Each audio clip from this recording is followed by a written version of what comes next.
Good morning, Whittier Warriors. I am Lyric, and here with me is Monica. Welcome to the 22nd edition of the Whittier Morning Tea. We're here to bring you the latest news from DC's very own Whittier Elementary School. You're watching Channel 9 News, where we spill the tea and the news is always piping hot and real. And now for our breaking news story.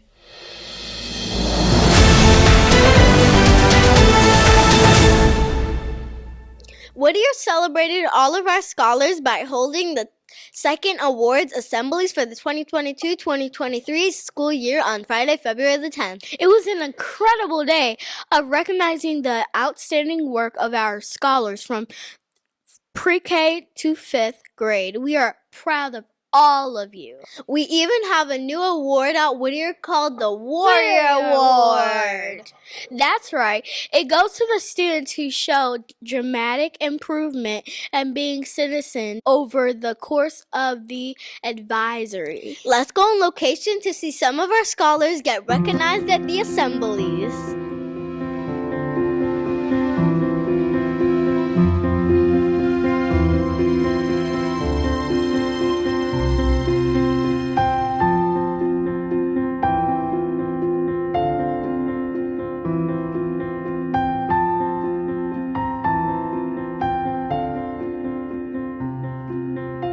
Most improved in ELA, we've got Javon.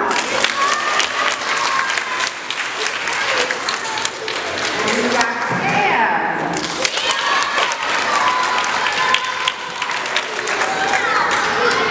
Categories honor roll. We've got Otto. Laura. Vincent. Dave,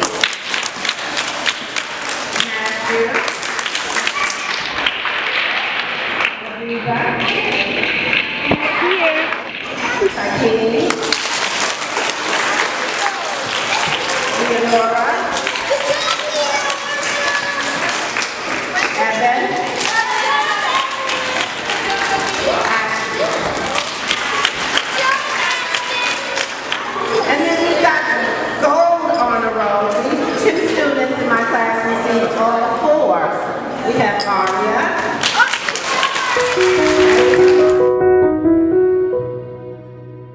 In other news, Claudia, David, and Zamina all represented Whittier in the cluster-wide spelling bee on February 10th. Let's check in with the scholars to see how they felt before heading to the special event.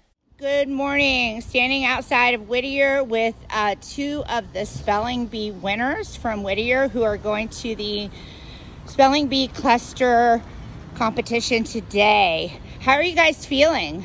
I'm feeling nervous. Same. Did you guys prepare for today? Yes, I've been reading my spelling bee paper. Awesome. How about you? Good. Me too. Fantastic. Well, we're all behind you. Good luck today. Okay, see you when you get back. Attention all 5th graders. 2 students submitted t-shirt designs for the graduating class of 2023 t-shirt. Thank you, Lyric and Tristan. You will be given an opportunity to look at each design and to vote on your favorite one this week. I can't wait to see what the class decides. Da da da da da da da da da da da da da da da da.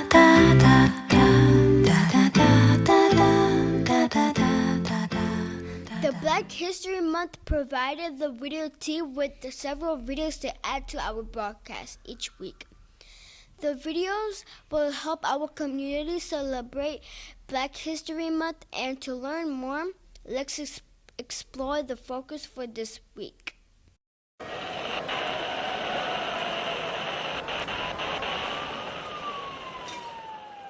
Hey, what are you watching? Oh.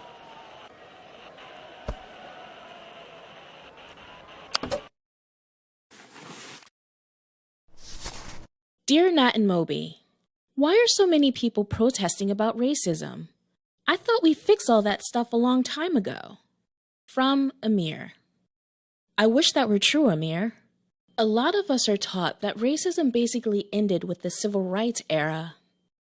That's when activists fought to extend equal rights to all people, regardless of race. We learn about brave leaders like Fannie Lou Hamer, Malcolm X, and Dr. Martin Luther King Jr., how they fought against segregation, the forced separation of Black people from whites, how millions of Americans took to the streets in support of change, and how new laws were put in place to protect African Americans and other minority groups. It seems like forever ago, and it's tough to even imagine some of the scenes.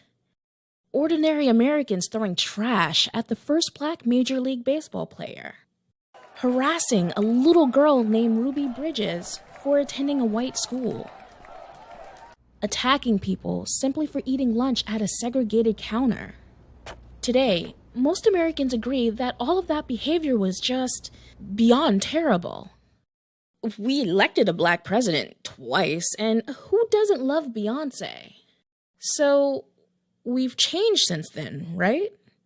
We must have put racism behind us. Well, I know that. I'm just speaking rhetorically.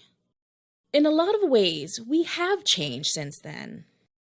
Interpersonal racism, expressing bigoted ideas, is widely seen as unacceptable. Nowadays, these people would probably lose their jobs over this kind of behavior. But the protests we're seeing today aren't really about that sort of thing. They're about structural racism in our society, a built-in system of bias that makes life easier for white people and more difficult for Black people and other people of color. It puts them at greater risk for poverty, unemployment, and disease. Structural racism is a factor in some disturbing trends. Black people are nearly 6 times more likely than whites to be imprisoned, and Black men are killed by police at more than twice the rate of white men. Like on May 25th, 2020. That's when a Black man named George Floyd died in Minneapolis, Minnesota. He was killed by a white police officer. During an arrest, Officer Derek Chauvin pulled Mr. Floyd to the ground. Chauvin knelt on his neck and stayed there for close to 9 minutes. Mr. Floyd said several times that he couldn't breathe, and after a few minutes, he lost consciousness. An ambulance was called, and George Floyd was pronounced dead at the hospital. After video of the arrest surfaced the next day, all 4 officers were fired. Officer Chauvin has been charged with murder, and the other 3 officers have been charged as accomplices. And protests have spread from Minneapolis to cities all around the world. Thousands of marches took place in the month following Floyd's death. These demonstrations have been overwhelmingly peaceful. Though, if you've been watching the news, you might think it's all been riots. News and social media tend to highlight what's most sensational, unusual, exciting, or scary stuff that gets people to watch. Well, the demonstrations aren't only about Mr. Floyd. They're about a pattern of violence against Black people and a tendency for our suffering to go unnoticed. That's why Black Lives Matter is a rallying cry at these demonstrations. The phrase dates back to 2013 in response to a murder trial in Florida. 17-year-old Trayvon Martin was shot on his way home from a store. His killer wasn't a police officer, just someone who claimed Martin looked suspicious. After the jury found the killer not guilty, 3 community organizers started the Black Lives Matter hashtag, because the verdict seemed to be saying that Trayvon Martin's life didn't matter. A year later, a police officer killed 18-year-old Michael Brown in Ferguson, Missouri. Brown was unarmed when he was shot multiple times. The officer wasn't charged. Protests swept Ferguson and spread throughout the country. That's when Black Lives Matter grew into a movement, raising awareness about senseless deaths that might otherwise have gone unnoticed, like those of Tamir Rice, Eric Garner, Freddie Gray, Monica Diamond, Breonna Taylor, and so many others. The protests are calling for justice and accountability. So, Black Lives Matter doesn't mean that other lives don't matter. And it doesn't mean that Black lives are more special than others. It means we want our lives to be valued as much as anyone else's. Well, this isn't about blaming the police. When an officer abuses their power, that's just a symptom. The problem is much more widespread than that, which is why we need everybody's help to change things. And that's what these protests are about, raising awareness and calling for action. And guess what? It's already starting to work. In Minneapolis, the city council voted to remake the police department from the ground up. Other cities are thinking about similar measures. It seems like overnight, the whole country has woken up and realized what a big problem racism is. We're living through a huge historical moment right now, so remember it. 'Cause trust me, one day, your kids will be asking you about this. Throughout our history, movements like this one have led to leaps in progress. Like abolishing slavery, getting votes for women, improving conditions for workers, and ending segregation. That's why protest is such an important American tradition. Uniting our voices in peaceful dissent, demanding that our leaders listen, and even making them a little uneasy. Because when people are comfortable, they don't see a need to change.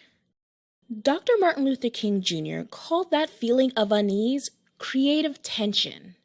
In other words, protest should be peaceful as in nonviolent, not necessarily peaceful as in calm or soothing. Bringing about change in our society is an ongoing struggle. Each new generation has to take up their cause. Yep, that includes kids. Because we have a voice, and we can do amazing things with it. Mari Copeny began fighting for clean water in Flint, Michigan when she was just 8 years old. Emma Gonzalez, a survivor of the Parkland school shooting in Florida, has fought for tougher gun laws. Malala Yousafzai stood up for girls' education even after she was brutally attacked. Greta Thunberg has helped focus the world's attention on climate change. And let's not forget Darnella Frazier, the 17-year-old girl who recorded George Floyd's arrest. When we raise our voices to say something's wrong, adults listen. 'Cause, let's face it, kids tell it like it is. And believe it or not, adults are inspired by that. You can start by asking questions about things in your world. Is there something in your own community or school that bothers you? Listen to your inner sense of right and wrong. Because every change for the better starts with someone's conscience. So trust your own and give it a voice. That's all the news we have for today. Be sure to tune in next week for another edition of the Whittier Morning Tea, where we spill the tea and the news is always piping hot and real. I'm Monica and I'm Lyric. Signing off. Have a peaceful and productive day and do it the Whittier Warrior way. And remember, if trouble finds you, find the nearest adult. If trouble finds you, find the nearest adult. Thank you.